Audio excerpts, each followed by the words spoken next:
In this video, we're going to show you how to complete the recovery intraoperative documentation, timestamps and staff.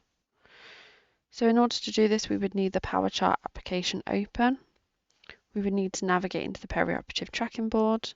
We can do this by selecting View and Perioperative Tracking if it's not set as your default landing page.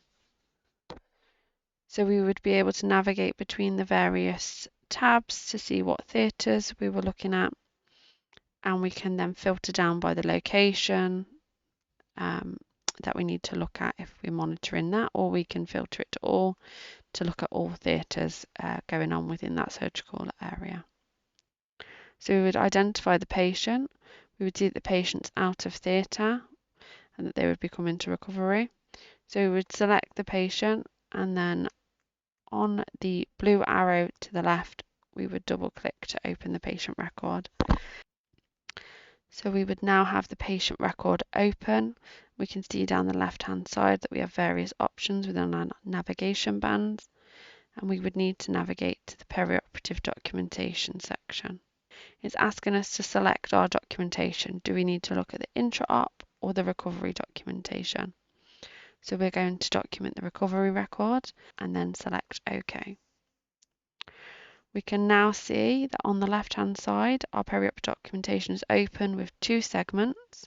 For recovery there are only two segments, and that consists of staff and recovery times.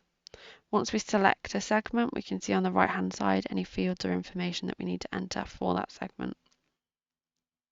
So for recovery staff, we can see on the right hand side we have a couple of fields such as the staff, role performed, care start and care stop. So in order to document our staff, we would navigate to the first field. We can see that it's a mandatory field because it does have a grey square next to the field type. And we can see that this is a search field, so we would select the magnifying glass and search for the appropriate staff member. So once we've searched for the staff member by clicking the search button or enter, we'll be able to see the appropriate options in the box below.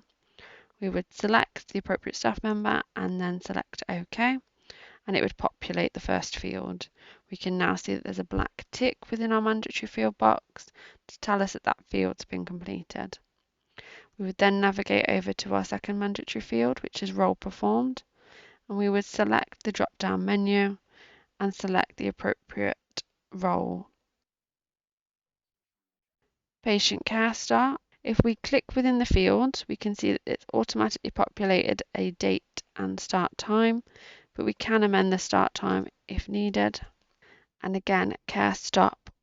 This wouldn't really be documented until the end of the case, so for now we're just going to select add, and we can now see that the staff have been added to this top box and the fields have been cleared so that we can add and search for another staff member if appropriate. So I'm going to add in a second staff member.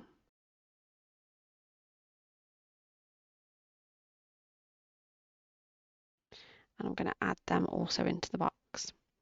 If we did need to, for whatever reason, amend any of these roles, we could select on the appropriate row and amend the information as appropriate.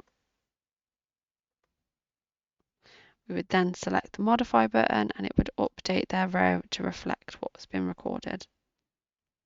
If for whatever reason you did need to remove a staff member that you've entered incorrectly, again you would select the row and you would select the remove button. This will prompt a pop-up asking you if you want to delete the current entry. If you did want to delete, you would hit yes and the row would be removed, or if you didn't want to delete, you would hit no and the row would remain. In this instance, we'll hit yes just so I can show you that it's been removed. So now we've documented our staff, we would then navigate to recovery times. We can see that we've got a section here for recovery times. Is the patient ready for recovery? Are they in recovery? Have they actually discharged from recovery, or are they ready for discharge? So when the patient's ready for recovery, once we've been notified by theatres that the patient's ready, we would enter our timestamp. So we can do that by clicking into the field. will automatically populate with the time that you've clicked into it, but we can retrospectively change this. So we've documented that we've been notified that they're ready for recovery, and we can now document that they've actually been received into recovery. Because we wouldn't know the ready for discharge or actual discharge timestamps, we can leave these blank for now and come back to them. So once we've updated our intraoperative documentation, we can now navigate onto our end page.